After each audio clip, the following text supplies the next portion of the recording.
बेटी जिसके हाथ में पैसा नहीं होता उसे हमेशा मन मार कर जीना पड़ता है। रोहिणी सुबह के वक्त ड्राइंग रूम में बैठकर अखबार पढ़ रही थी। तभी उसके मोबाइल की घंटी बजी। उसने स्क्रीन पर नंबर देखा। नंबर उसकी बेटी पूजा का था। कुछ दिन पहले ही उन्होंने पूजा की शादी की थी। उन्होंने पूजा से उसका हालचाल पूछा तो पूजा हंसते हुए बोली, मम्मी जी मैं यहाँ पर बिल्कुल ठीक हूँ। मेरे सास ससुर और पति सब मुझे बेहद प्यार करते हैं। मैंने आपसे एक बात पूछने के लिए ही फ़ोन किया था। मैं कंपनी में मैनेजर की जॉब करती हूँ ना मम्मी। मुझसे कई दिनों से कह रही हूँ तू नौकरी छोड़ दे। तेरा पति इंजीनियर है। जब उसकी कमाई से घर का खर्चा आराम से चल जाता है, घर का काम करने के लिए भी काम वाली लगी है, फिर तू नौकरी क्यों करती है? आराम से घर पर बैठकर मौज कर। हम भी तो आराम से घर पर रहते हैं। बहू तू हमें नौकरी करती अच्छी नहीं लगती। अब बताओ मैं क्या करूं? नौकरी करूं या छोड़ दूं? यही पूछने के लिए मैंने आपके पास फ़ोन किया था। पूजा की बात सुनकर उसकी मम्मी उससे बोली, बेटी ऐसी गलती कभी मत करना। यदि आत्मसम्मान से जीना है तो अपनी नौकरी कभी मत छोड़ना। ऐसी गलती मैंने भी की थी। अपनी शादी से पहले मैं स्कूल में अध्यापिका की नौकरी करती थी, परंतु शादी के बाद जब मैं ससुराल आई और मैं नौकरी करने के लिए स्कूल जाने लगी तो मेरे पापा मुझसे बोले, जब हमारा खुद बिल्डिंग मटेरियल का बिजनेस है, सिर्फ तुम स्कूल में पढ़ाने क्यों जाती हो? घर में काम करने के लिए दो नौकर रखे हुए हैं। तुम्हें तो आराम से घर में रहना चाहिए। पति की बातें सुनकर मैंने बगैर सोचे समझे अपनी अच्छी वाली अध्यापिका की नौकरी छोड़ दी। कुछ समय तक तो मैं घर में खुश रही थी, परंतु एक दिन जब मेरी छोटी बहन की शादी थी तब मैं उसे भेंट के लिए एक अच्छी सी साड़ी देना चाहती थी। जब मैंने तुम्हारे पापा से साड़ी खरीदने के लिए पैसे मांगे तब वह मुझसे गुस्से में बोले, क्या ज़रूरत है तुम्हें नई साड़ी खरीदने की? तुम्हारे पास बहुत सारी साड़ी हैं, उनमें से दे दो।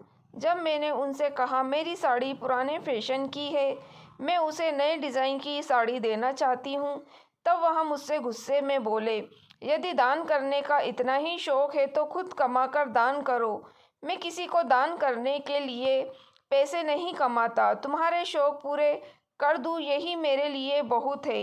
यह सुनकर मुझे बहुत दुख हुआ था।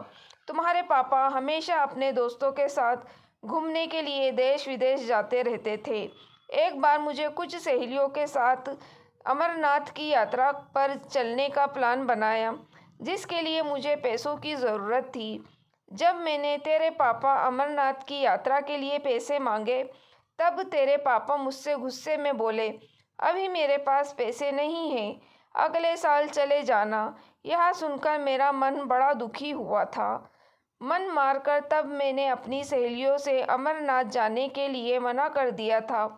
पतियों के पास खुद के शौक़ के लिए तो पैसे होते हैं, परंतु पत्नी की ज़रूरत के लिए भी पैसे नहीं होते।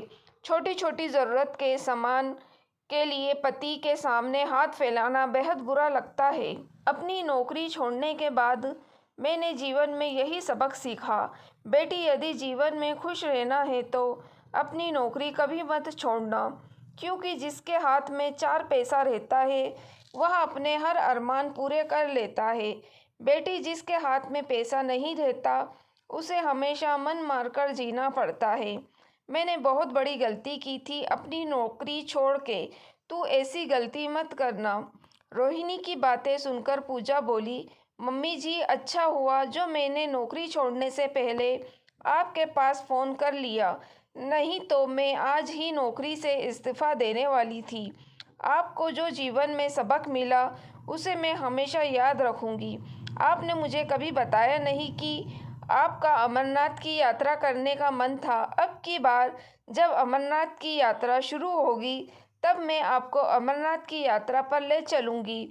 तब रोहिणी मुस्कुराकर बोली, बेटी जब पति ने उस वक्त मना कर दिया था उसके बाद फिर मेरा कहीं जाने का मन नहीं किया था, इसलिए मैंने तुमसे कभी बताया भी नहीं था। परंतु जब आज तुमने मुझसे नौकरी छोड़ने के बारे में पूछा तो अचानक वह बात याद आ गई। कोई बात नहीं मम्मी, जो इच्छा आपकी पूरी न हो सकी उसे अब मैं पूरा करूँगी। मैं आपको अब की बार अमर यात्रा पर ज़रूर लेकर चलूँगी, आप मना मत करना। पूजा की बात सुनकर उसकी मम्मी के चेहरे पर मुस्कान आ गई थी। बेटी को नौकरी न छोड़ने का सबक सिखाकर फ़ोन रख दिया था।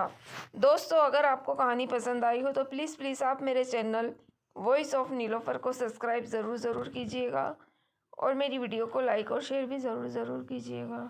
Thank you for watching.